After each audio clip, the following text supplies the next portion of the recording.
대해서 좀 보여드리려고 했는데 제 신학자 한스 퀸이라고 있어요.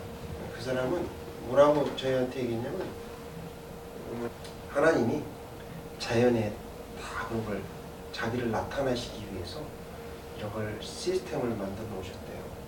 그러니까 그거를 우리가 몰라서 그렇지 우리가 그걸 찾아보고 알아봐야 된다라고 한스 퀸이 얘기했어요. 그러니까 여러분들 제가 무슨 뭐 동물의 왕국이 아니에요. 지금 동물의 왕국 하는 게 아니고 우리가 자꾸 찾아봐야 돼요. 찾아봐야 되는 그런 일입니다. 한국 사람들이 결혼할 적에요. 꼭 그렇게 폐물이 아니고 갖고 가는 게 있죠. 제가 결혼할 때 저는 선물로 받은 것 같은데 나무로 만든 원앙 세트 이거를 받았어요.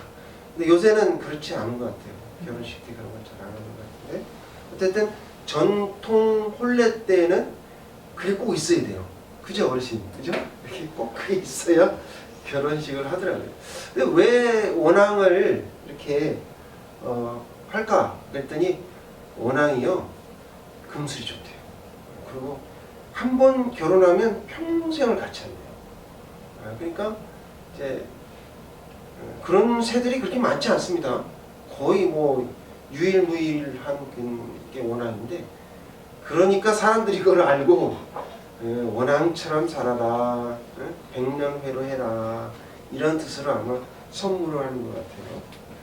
오늘 원앙을 보셨는데 원앙이 이제 다른 새들은 뻐꾸기나 또는 이제 올빼미나 이런 것들은 이제 어미가 날개가 있을 때까지 먹이를 갖다 줘요.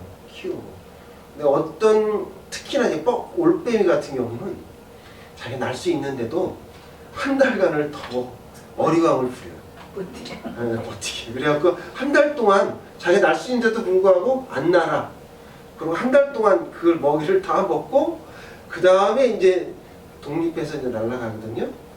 근데 유독 이 원앙만 그러지 않아요. 이 원앙은 그냥 부화하자마자 아까 보셨지만 그 전에 장면이 좀 있는데 정성껏 이 어미가 돌봐요. 자기 털을 뽑아가지고 따뜻하게 그렇게 해서 부화를 시키는데 부화한 후에 그 다음이 신고식을 치러야 돼요. 신고식이에요. 근데 이게 아까 보셨듯이 균형을 잘 이렇게 바둥바둥 대면서 이렇게 해야지 잘못하면 균형을 잃거나 아까 보셨죠? 나무에 부딪혀갖고 떨어진 곳이 바위다. 그때는 이제 죽고 말 수밖에 없는. 그리고 몸이 떨어져야지 머리가 먼저 떨어지면 안 돼요. 아무리 가벼운 원앙이라도 머리가 먼저 떨어지면 안 돼요. 그런 것을 통해서 살아나는 원앙도 있고 죽은 원앙도 있는데 왜 그런가? 왜 그런 모습을 하는가? 엄마가 좀 너무 심하지 않아요? 너무 가혹해 그렇게 볼 수가 있는데 그게 아니라 이게 생태계의 원리 때문에 그렇대요. 그러니까 습성 때문에 빨리 나와서 물에 헤엄을 치고 물 안에 그 근처에 떨어지는 곡식이라든가 이런 게 있는데 그걸 먹어야 이게 나중에 커는 거죠. 커져서 이렇게 자랄 수가 있는데 근데 요 시기를 잘 겪어야 되는데 만약에 이제 원앙이 잘 요 기회를 겪으면 여러분 잘 아시다시피 아름답고 멋진 그런 원앙이 돼요. 암놈보다 순놈이 더 예쁘죠, 그죠? 색깔이 아주 선명한 그런 원앙이 됩니다. 그래서 아까 보니까는 자꾸 엄마가 부르잖아요. 소리를 내면서 빨리 내려와. 그래야 너 살아. 그렇지 않으면 살 수가 없다. 근데 나중에 뒤에 이제 또 제 영상에 나와 있는데 엄마가 먹이를 안 줘요. 스스로 알아서 먹어야 돼. 그러니까 어디를 가야 되는지, 어디에 가서 무엇을 먹어야 되는지만 가르쳐줘요. 나머지는 다 자기가 알아서 해야 돼. 그렇지 않으면 이 원앙은 오래 살지 못한다. 그래서 미리 이렇게 합니다. 아까 뭐 민들레 홀씨가 잠깐 나왔는데 아주 순간의 어떤 생명이지만 굉장히 소중합니다. 예전에 제가 주일학교 다닐 때 하루살이 하고 모기하고 재미있게 놀다가 해가 졌어요. 하루살이 안녕 모기만 하니 하루살이 멍하니 하늘만 쳐다본다. 이런 말이 있어요. 이런 노래가. 제가 그거를 외웠어요. 주일학교 선생님이 그걸 가르쳐줬었는데 그걸 아직까지 기억을 해요. 그게 무슨 얘기냐면 모기하고 하루살이하고 놀았잖아요. 근데 모기가 야 내일 만나자 또 만나자 이렇게 했더니 하루살이는 어떻게 돼요? 하루는 죽는데? 오늘 나 죽는데? 나보고 안녕 그러면 어떡해? 이런 뜻이에요. 근데 그만큼 우리가 순간이지만 그 생명은 굉장히 소중합니다. 어르신 우리 저 하루가 가기가 참 지겹고 힘듭니다. 솔직히. 일이 많고 그러면 이렇게 몸에 어깨가 아픈지 저도 뭐 하나 무거운 거 이렇게 하고 그러면 어깨가 아파서 막 신심파스를 붙이지 않으면 안 돼요. 근데요 1년은 금방 가요. 그죠?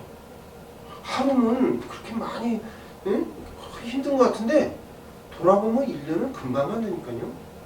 그게 우리의 인생이에요. 근데 그런 민들레 꼴찌처럼 그런 거지만 우리가 참 이 그 원앙을 보면서 어떻게 보면 참 기특하기도 하고 대견스럽기도 하더라. 그래서 우리가 분명히 어려운 역경이 다가올 때가 있는데 그거를 원앙은 아는 것 같아요. 그래서 우리가 이럴 때에 어떤 큰 용기를 가져야 될까라는 것을 오늘 말씀드리고자 합니다. 오늘 본문을 통해서 우리에게 주시고자 하시는 하나님 말씀은 첫째, 상황에 따라 지혜롭게 살아야 합니다. 따라해 볼게요. 상황에 따라 지혜롭게 살아야 합니다. 라고 말씀하십니다. 살아계신 하나님의 말씀입니다. 19절을 다 함께 봉독하겠습니다. 시작. 시스라가 그에게 말하되 청하노니 내가 물을 조금 마시게 하라. 내가 목이 마르다 하매 우유 부대를 열어 그에게 마시게 하고 그를 덮으니. 아유 무슨 뭐 부모처럼 우유 부대를 열어서 우유를 마시게 하고 이불을 덮었다라고 표현을 합니다. 오늘 이제 4장 5장의 말씀은 사사 드보라에 대한 말씀이 나와요. 그래서 많은 분들이 주제를 보통 사사 드보라, 여사사 드보라를 주제로 해서 말씀을 많이 증거하거든요. 근데 오늘은 저는 이제 사사 드보라가 아닌 평범한 여인 야엘을 제가 말씀드리고자 합니다. 남녀가 다 같이 동등한 인격이고 또 예수 안에서 같은 동일한 동등한 지위가 있는데 지금으로부터 BC 기원전 1400년도에는 그렇지 않았어요. 이스라엘 사회는 남성 중심의 사회였습니다. 그러니까 남성 중심의 사회였고 또 뭐 이렇게 그 지도자들이 다 남자였는데 여기 성경에 보니까 오늘은 사사 지도자, 사사 드보라를 이렇게 나오잖아요. 이게 좀 특별한 경우에, 매우 특별한 경우에 해당하는 말씀입니다. 오늘 그 가나안의 왕 야빈이라는 사람이 철병거 900대를 가지고 있었다라고 성경은 기록하거든요. 철병거가 뭐냐면 우리가 최후할 때 애굽에서 이렇게 사람 두 사람이 타는 마차 있잖아요. 거기 한 사람은 말을 이렇게 하고 한 사람은 활을 쏘아요. 근데 다 뭐예요? 철로 이렇게 그 당시에는 철로 이렇게 안 했는데 그것을 예전에요 애굽의 군대들이 팔았어요. 그 무기를. 그게 탱크죠. 쉽게 얘기하면. 그래서 이제 거기에 철로 이렇게 방패막이를 하고 옷도 이렇게 철로 이렇게 막았거든요. 그러니까 완전 탱크예요, 탱크. 천하무적이야. 활로 쏴도 당해낼 재간이 없어요. 그게 900대라는 거예요. 여기 나중에 우리 저 바락이 저 이스라엘군 10,000명을 데려갔다고 그랬잖아요. 그러니까 이게 철병거만 900대고 나머지 이제 병사들은 얘기를 안 했어요, 아예. 왜 그러냐면 이렇게 강력한 군대이기 때문에 이스라엘을 20년간 다스리고 있었던 거거든요. 그래서 이제 성경은 뭐라고 얘기하냐면 여호와께서 파셨다 2절에 그런 얘기가 나와요. 그것까지 제가 다 설명드리면 시간이 안 되니까 오늘은 그건 패스하고 이 야비는 지금 하솔이에요. 이스라엘의 하졸이래요. 하졸 제가 가봤거든요. 근데 거기는 예전에 성경에도 나와 있듯이 솔로몬이 국고성으로 만들었던 아주 큰 곳이에요. 그리고 제가 가보니까 평야가 많이 있어서 밀이 많이 나요. 밀도 많이 나고 농사를 지어갖고 이렇게 농밭에 가면 이렇게 막 굴려가지고 막 이렇게 동그랗게 말아놓는 거 있잖아요. 이런 것들이 많이 있어요.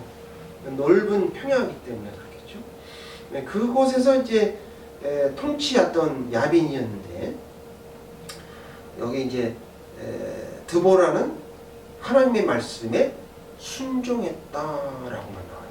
그러니까 드보라가 어느 학자는 뭐 그냥 예언자였지 않았냐 뭐 이렇게 얘기하는데 제가 보기에는 그렇진 않아요. 왜냐하면 드보라는 판관이었어요.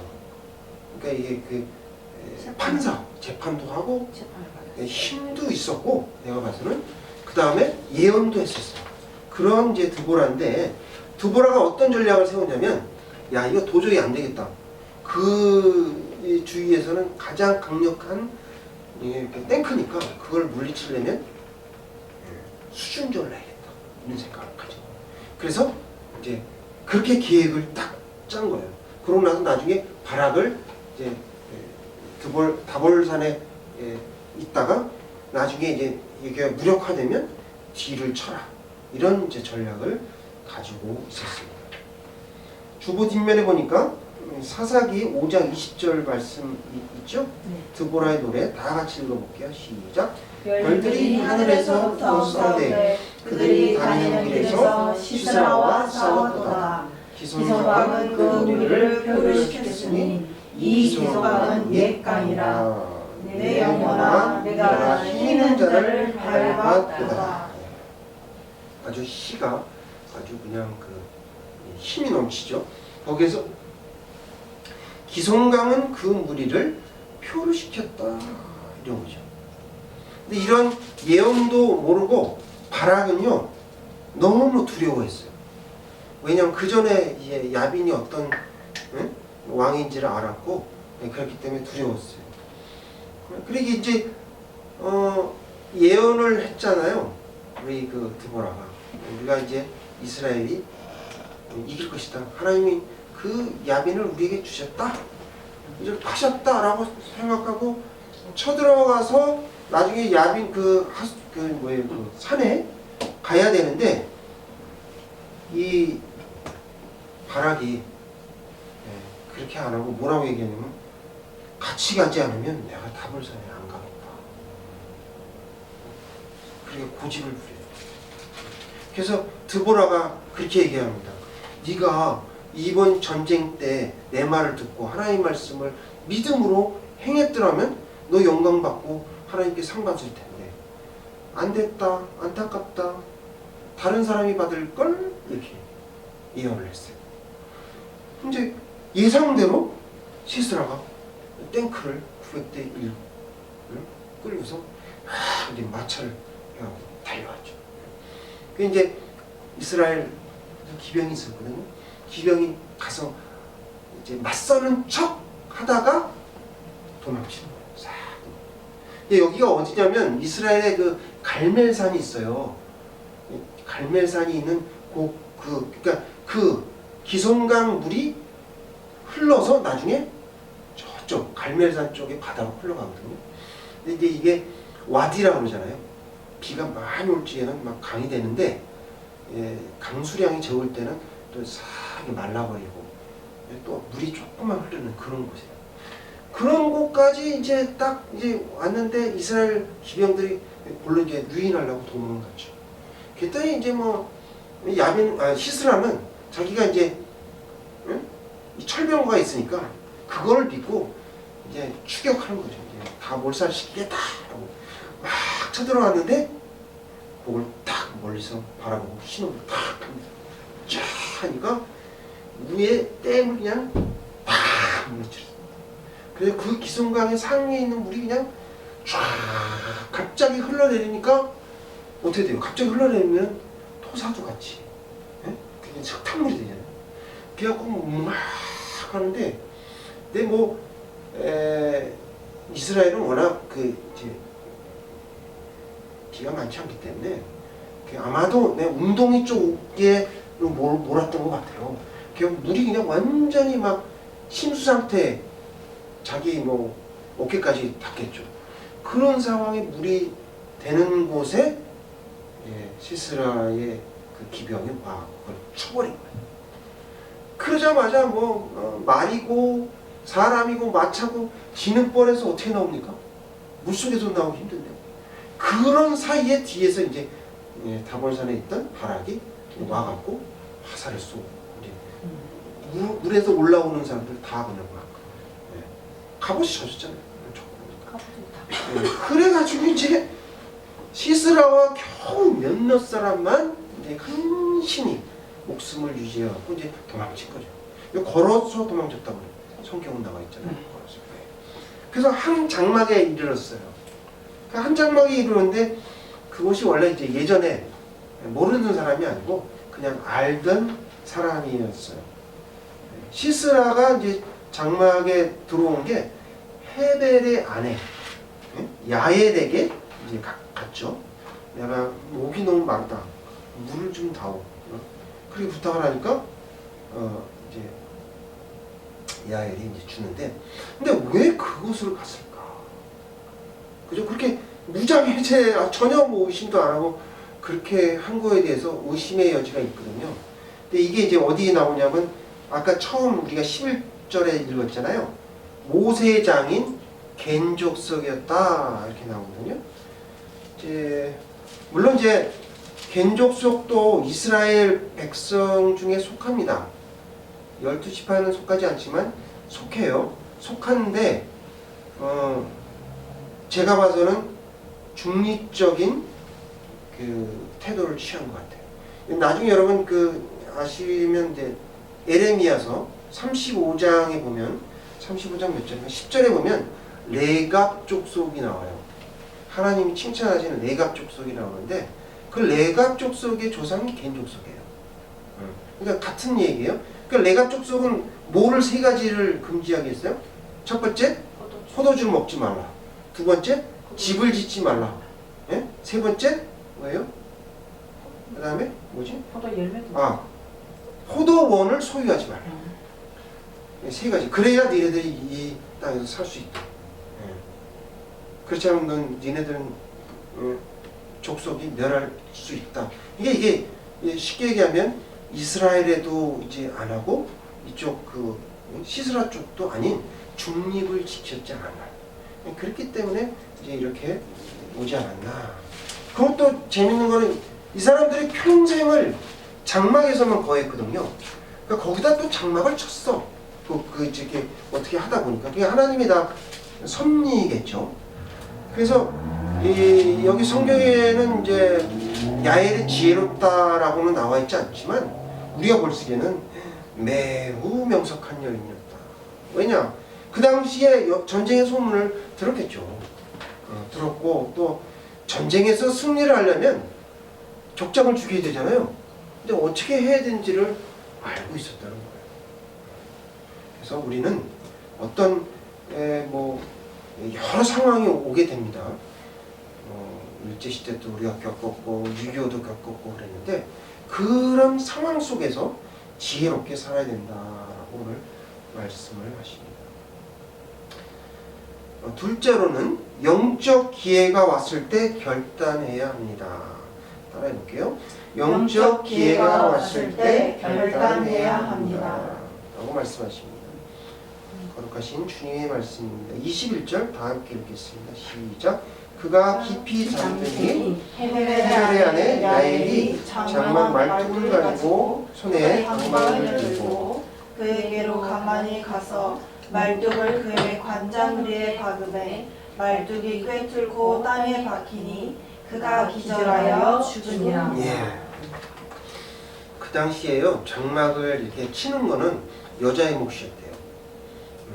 그래서 이제 뭐 물론 뭐 장막을 치니까 말뚝으로 이렇게 해서 장막을 쳤다가 또 뭐 유목생활을 하니까 뭐 한 3, 4개월 또 다른 데로 옮기고 왜냐면 그 주위에 풀이 없잖아요. 당고는. 그래서 그렇게 했는데 장막을 치기 위해서 말뚝을 받는 것과 적장에 관자놀이에 말뚝을 받는 것은 전혀 다른 일이에요. 엄청난 큰 용기가 필요한 것이죠. 근데 요번 보면은 우리가 잠이 안 올 때 어떻게 하죠? 잠이 안 와. 그러면 이제 따뜻한 우유를 이렇게 한 잔 먹고 그러면 이제 잠을 이렇게 좀 잘 수가 있잖아요.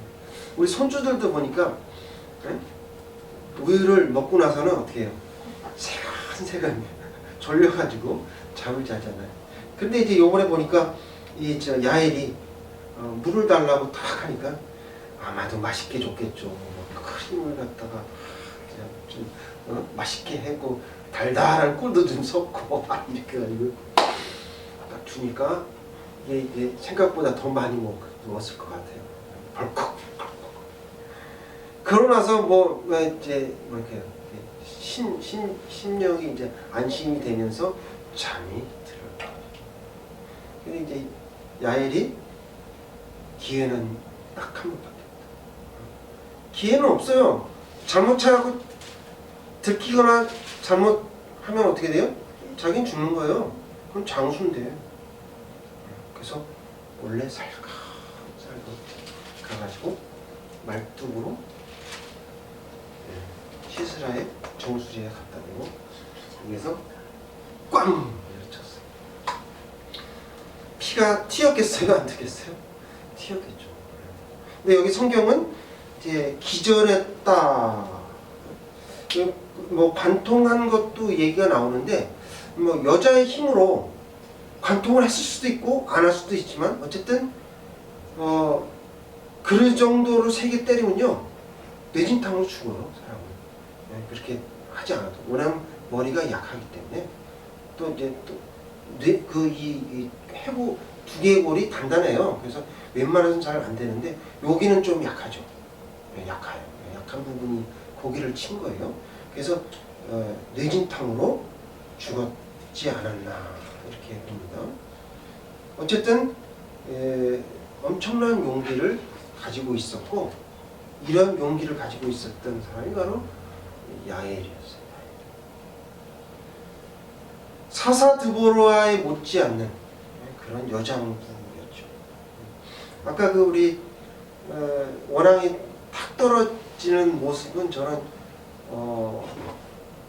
생생하게 저도 느낄 수가 있었는데 그때가 언제냐면 1995년도에 제가 뉴질랜드 갔다가 타우포라는 곳이 있어요. 타우포.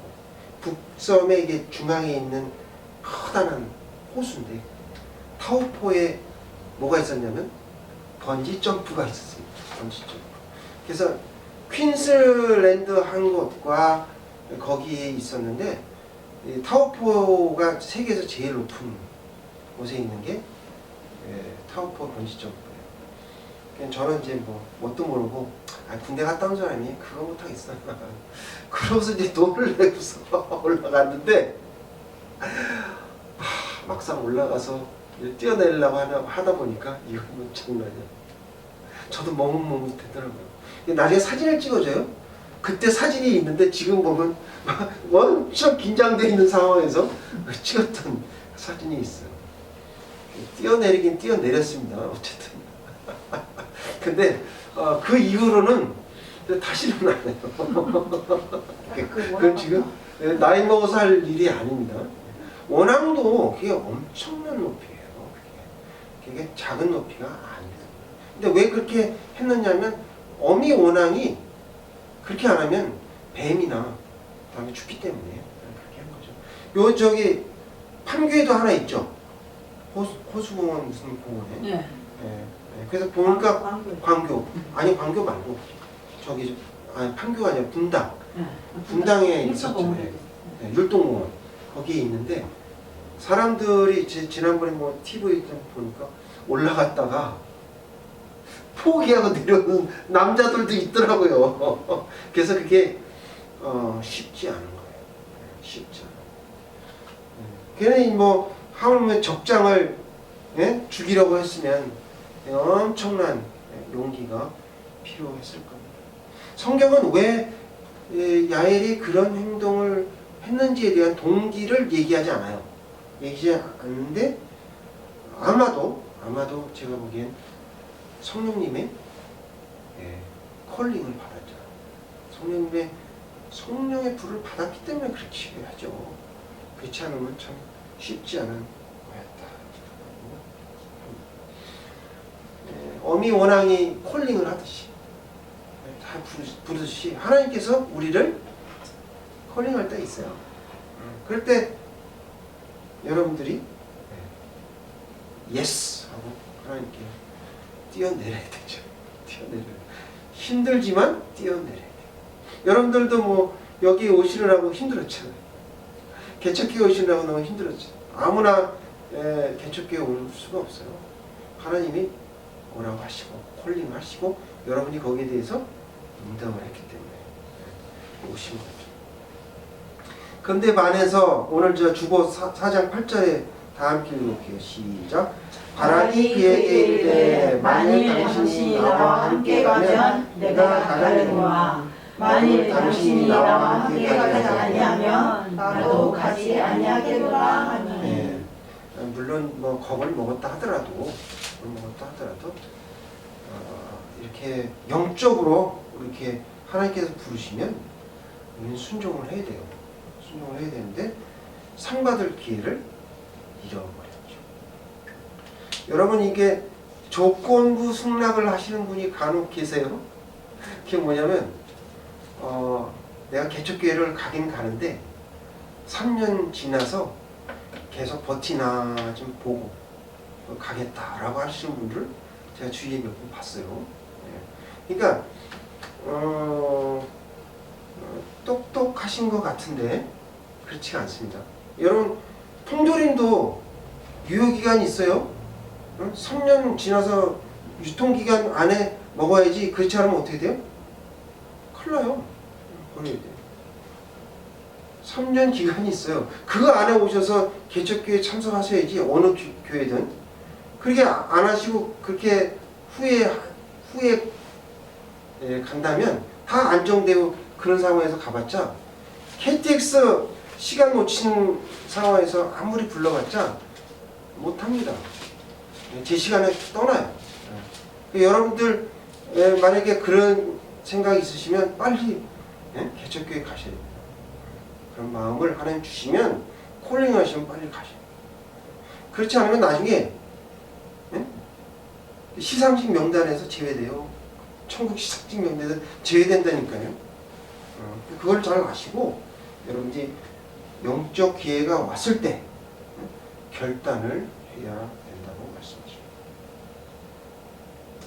오늘 상황을 따라 지혜롭게 살아야 합니다. 또 영적인 기회가 왔을 때 결단해야 한다라고 말씀하십니다. 주보 뒷면에 보니까 사사기 5장 31절을 다 함께 번역하겠습니다. 여호와여 주의 원수들은 다 이와 같이 망하게 하시고 주를 사랑하는 자들은 해가 힘있게 도둑같게 할 수 없어 하니라.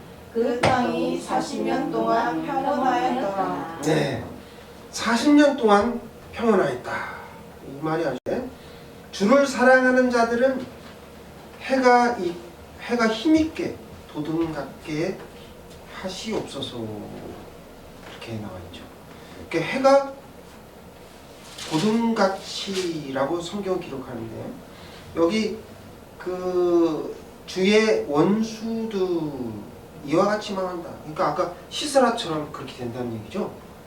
관자놀이에 못이 박혀서 처참하게 죽게 될 것이다. 그리고 주의 원수는 누구일까요? 주의 원수는 바로 사단의 추종자들. 이 배후에 누가 있는지 아시죠?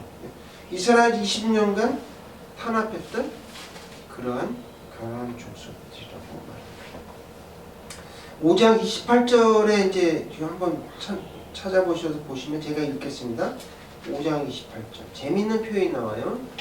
시스라의 어머니가 창문을 통하여 바라보며 창살을 통하여 부르짖기를 그의 병거가 어찌하여 더디오는가 그의 병거들의 걸음이 어찌하여 늦어지는가 하며 시스라의 어머니가 그랬다.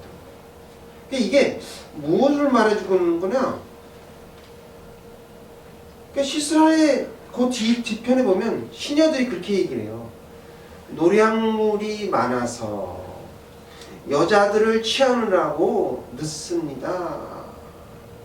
이 글을 보면요, 그 전에 왜 시스라가 쳐들어왔는지 이유를 알겠죠. 그리고 그들이 어떤 나쁜 짓을 했는지 그 이유가 여기 나와 있는 것이죠. 그런 원수들을 하나님이 쳐부셔야겠다라고 주의 군대를 모집하실 때는 우리는 달려가야 돼요.